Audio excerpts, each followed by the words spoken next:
Hi everybody, I'm Ryan Sheets, director of Alone, The Pumpkin Man 3, The Conduit, and another short film that'll be coming out sometime in the next couple of weeks. So since I primarily do horror films, I wanted to sort of make little tips and tricks videos on how I go about making scares and how I go about making these films. Okay, you went off frame there, so try not to. I don't know where my frame is. So what I want to talk about today is something I refer to as the room rule. It's a way to make sure that your audience isn't pulled out of the experience while watching your film.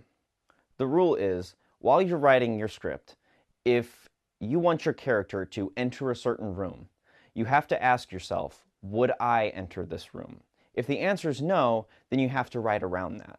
And just because you answered no doesn't mean that they can't enter that room. They just have to be motivated by an external force rather than an internal force. So what does that mean exactly? Well, if your film is a haunting film, there's multiple ways to get into that room. Your ghost could push them into that room or pull them into that room. It really doesn't matter. Right. Whenever. Another way is your character could get chased into that room. There are endless possibilities on how to get your character into that room. You just need to think ahead and make sure that it doesn't pull the audience out of the experience because they're asking themselves, why would you go in there? Now, I've made this mistake before, and that's why I'm making this video. One of our most popular YouTube videos, Alone, is heavily criticized every single day, and the criticisms are justified. Action. I don't want to touch it. So I'm going to look at two examples from Alone where I broke this rule and tell you how I would do it differently. So the first is this scene.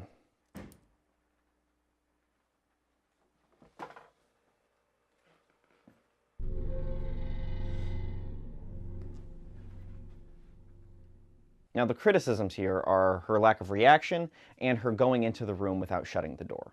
Now there is an external force, the demon at the bottom of the stairs, which motivates her not to go down the stairs, but instead go back into her room. Now this film was shot in just 2 days, so it was really done quickly and hectic and kind of fast, so we didn't have a lot of time to correct our mistakes. If I could do this scene again, I would have her close the door and be completely scared, be pushed up against the door so the demon doesn't come in.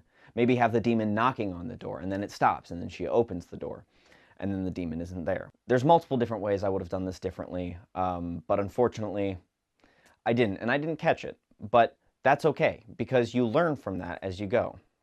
Now, as for her lack of reaction, this was actually sort of a technical thing that went wrong. I'm not sure how or where, but she did gasp when she sees the demon, but it got lost in the render or the audio file wasn't boosted up enough so you can barely make it out and barely hear it. In the shot, out of the shot, in the shot, out of the shot, in the shot. Yeah, that was recording. Which sucks because a lot of the criticism has gone on to her, and it shouldn't be because her reaction was there, but it got messed up in the edit.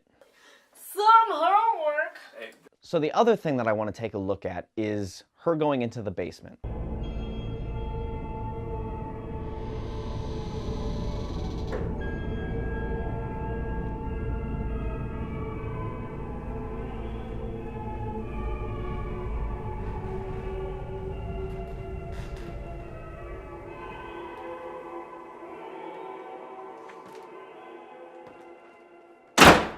Now, a lot of people have criticized this moment because why would she go into the basement? It doesn't make any sense.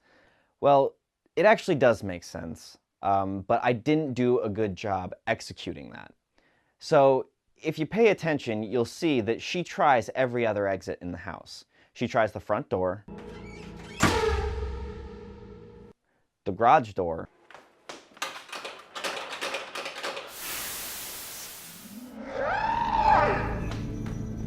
and the back door. Come on. All of which are being blocked by the demon. She can't get out of the house. I did not do a very good job of explaining that, but she is being motivated by this external force that is giving her her only option, which is to go into the basement. It wasn't well explained, it wasn't well executed. If I could do it again, I would show her kind of contemplating going downstairs instead of just walking right downstairs, because really, it does just kind of look like she just waddles on downstairs. So if you look at the rest of the film, she had tried every single exit, but it wasn't well executed, and ultimately that's on the filmmaker. That's on me. So all of the criticisms that I hear of Alone are really stuff that I could have avoided if I had planned it out a little bit better and had a little bit more time. But sometimes you don't have that. So don't be discouraged if you make these mistakes, because we all do it at some point. It's just learning from the mistakes and making sure you don't make them again. Sweaty balls from SNL. Please tell me you've seen this skit. Oh my god. We're Googling that. We all watch it. Sweaty balls. Alright.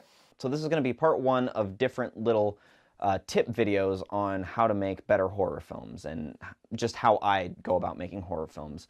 I might go behind the scenes of a horror short that we're shooting later this week and post that as well. So I hope you guys have a great rest of your day. Don't forget to subscribe and watch out for more nautical content. Thanks.